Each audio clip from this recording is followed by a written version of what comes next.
Three neighborhoods, all artsy, all historic, all unmistakably New Orleans. But the daily life inside each one, completely different. I'm Margaret, born and raised right here in the city, and I've sold homes in all three of these neighborhoods. So today I'm going to cut through the Instagram version and show you what it actually feels like to live here. The good, the trade-offs, and the details nobody puts on a postcard. By the end, you'll know exactly which one fits your life, not just your feed.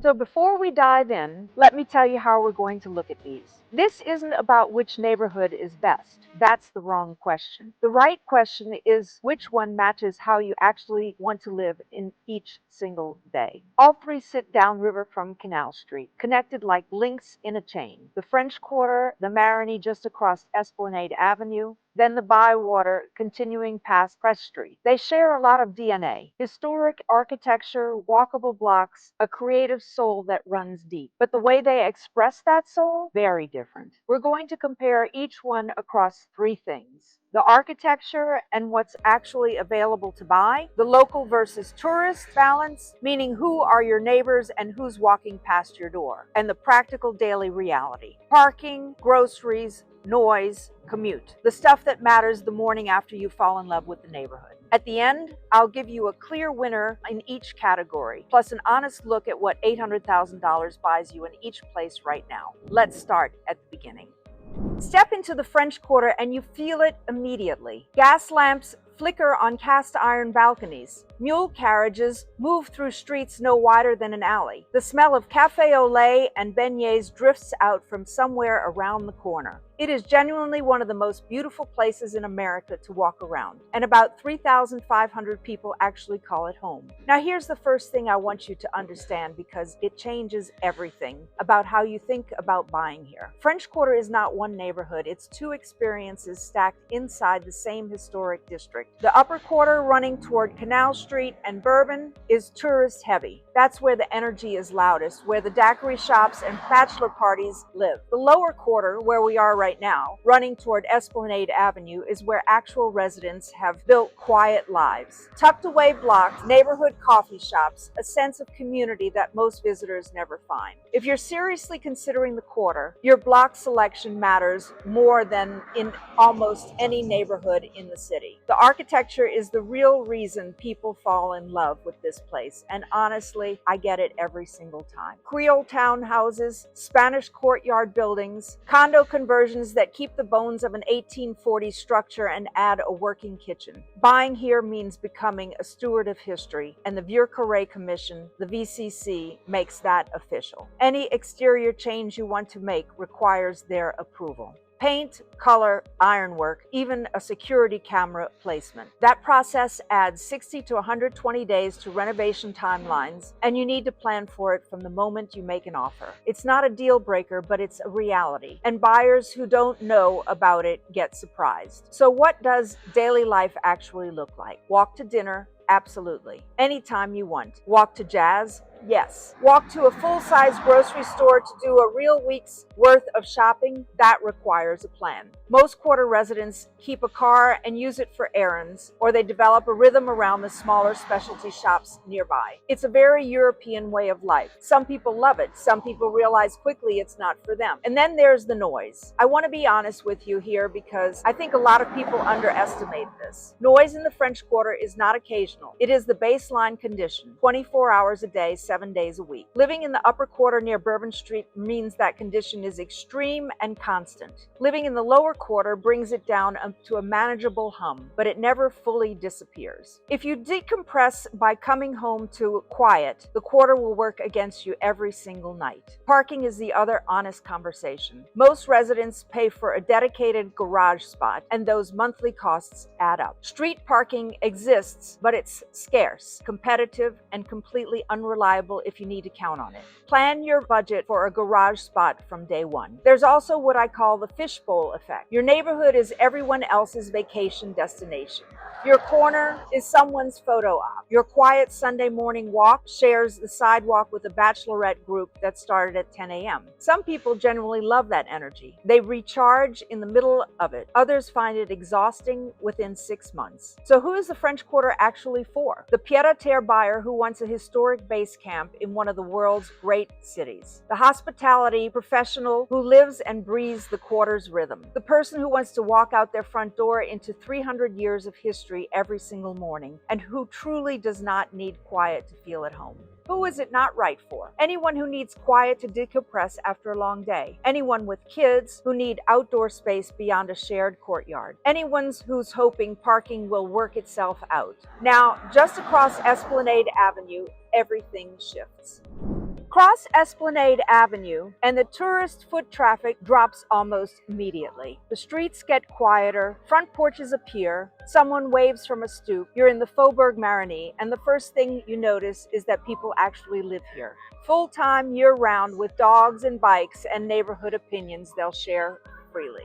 If the French Quarter is the headline act, the Marigny is the after party. But it's still a real neighborhood with a genuine community identity. Porch culture is not a metaphor here. Neighbors know each other. Block parties will happen. People look out for one another in that old New Orleans way that's harder and harder to find in neighborhoods that get discovered too fast. The Marigny has been discovered. Don't let anyone tell you otherwise, but it's held onto something the Quarter gave up long time ago. Now the centerpiece of the Marigny is Frenchmen Street, and I want to talk about it honestly because it's both the best thing about living here and the thing that will run you out of the neighborhood if you're not the right fit for it. Frenchman is world class. 2 minutes from your front door on any given night, you can hear some of the best live jazz, brass band, and funk music being played anywhere on earth. That's not an exaggeration. People fly to New Orleans specifically to stand out on that street. And if you're someone who runs on live music and the way other people run on coffee, the Marigny will feel like the greatest decision you ever made. But here's where block selection becomes the most important conversation I can have with a buyer in this neighborhood. Noise levels on or near Frenchman Street regularly reach the kind of decibel range that affects your sleep, your ability to work from home, and your general sense of peace. The further you get from Frenchman, moving toward the river side of the neighborhood, the quieter and more purely residential it feels. I've had clients fall in love with a listing 1 block from Frenchman and regret it within a year. I've had other clients who buy 2 blocks toward the river and never look back. Know your block before you buy. This is not a neighborhood where you can assume it all feels the same. The architecture here is some of my favorite in the entire city. The Creole cottage is the jewel box of the Marigny. Colorful, historic, sitting on narrow lots with rooms that flow front to back without a hallway. That's the shotgun layout, and it's a New Orleans original. The footprints are smaller than most buyers expect coming from other cities. You're not getting a sprawling floor plan. What you're getting is character, detail, and a home that has a story going back 150 years or more. Renovated examples command a strong premium right now. Unrenovated ones still exist, and for the right buyer, someone who has the patience and the appetite for a project, they represent real opportunity. But go in with your eyes open on renovation timelines and costs. Walkability here is generally good for the things that Marigny does well. Coffee, music bars, Crescent Park along the riverfront, all within easy reach on foot. But real errand walkability, hardware store, pharmacy, full grocery run, that requires a car. Same story as the Quarter in that regard, just with different flavor. And let me give you the honest trade-offs, because there are a few. Parking in the Marigny is arguably harder than in the Quarter. Dense blocks, high foot traffic on nights and weekends, and no garages to pay your way into. You're competing for street parking, and on festival weekends, French Quarter Fest, Jazz Fest, Mardi Gras, your neighborhood absorbs overflow crowds from the Quarter, and the streets fill up in ways that can genuinely frustrate you if you didn't expect it. Noise ordinance enforcement on Frenchman operates on its own schedule. Quiet hours exist on paper. What they mean in practice is a different conversation. So who is the Marigny right for? Music lovers, social walkers, buyers who want the energy and proximity of the Quarter without Bourbon Street as their front yard. People who want neighbors who actually wave back. Who is it not for? Early sleepers, remote workers who need consistent daytime quiet, anyone who needs guaranteed off-street parking to feel settled. Keep going downriver past Press Street and the energy changes again.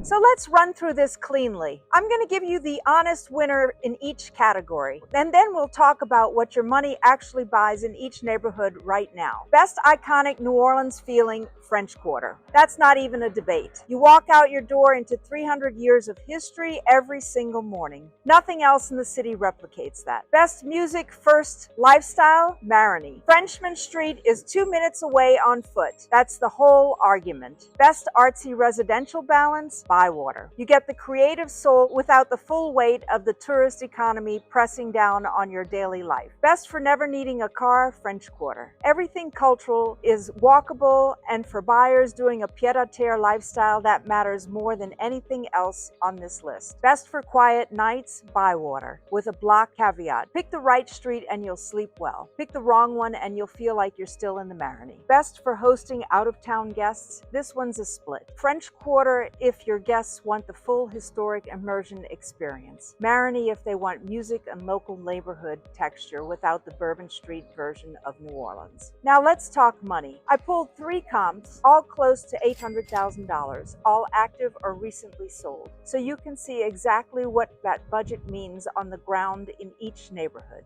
Let me walk you through them. Here in the French Quarter, we're on Orleans Avenue. This property behind me has 3 bedrooms, 2.5 baths, 1,419 square feet. Built in 1888, and every major mechanical system has been updated, so you get the historic bones without the historic headaches. Hardwood floors throughout. Exposed brick walls that carry the story of this building across more than a century. A recently renovated kitchen with granite counters and stainless appliances. In-unit washer and dryer. This is a genuinely turnkey property in the heart of the French Quarter, bounded by St. Peter, St. Anne, Dauphine, and Burgundy. Steps from the St. Louis Cathedral, steps from Café du Monde. What you're not getting is space. At 1,419 square feet, this is a compact home by most buyers' standards. There's no private outdoor space, no parking included. Budget separately for a nearby garage spot, which will run you $150 to $200 a month on top of your mortgage. The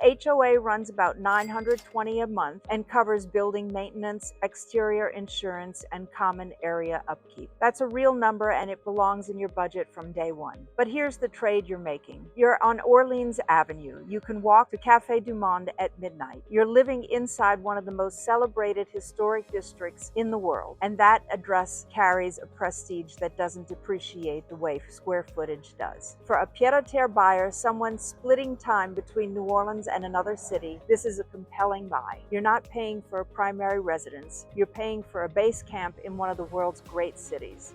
Here we are in the Marigny on Mandeville Street. This home is selling for $749,000. It has 3 bedrooms, 2 baths, 1,942 square feet, and this one is a single-family home on a 155-foot deep lot, just 2 blocks from Crescent Park. Built in 1836, this was once the home of Jean-Baptiste Lamotte, and it has been featured in Curb New Orleans as one of the oldest houses in the city. The renovations done between 2023 and 2025 are thorough. New eat-in kitchen with marble counters and stainless appliances. Engineered wood floors downstairs, original hardwood upstairs. 11-foot ceilings throughout the main living spaces. Step outside and you have an oversized landscape courtyard that gives you real outdoor living room in a city that doesn't always hand that to you. The primary bedroom opens through French doors onto a walkout balcony overlooking Mandeville Street. That is the kind of detail that stops you mid-showing.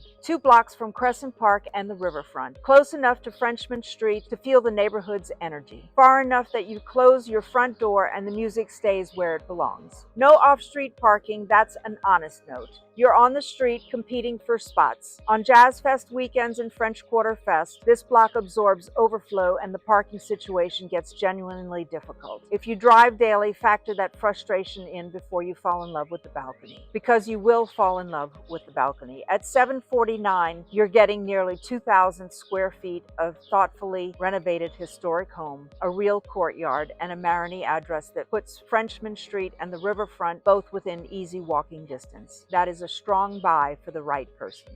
These three neighborhoods share the same zip code and a whole lot of heart, but they ask very different things from the people who live in them. I'm Margaret, and I was born and raised right here in New Orleans. My husband and I, Bernard, love helping people make their move to this city. And whether that's in 9 days or 90, all of our contact is in the description below. Don't miss our next video, where New Orleans old money chooses to live. If you thought the French Quarter was as prestigious as it gets, wait until you see what's upriver. Hit that subscribe button and tap the notification bell so you'll never miss an update.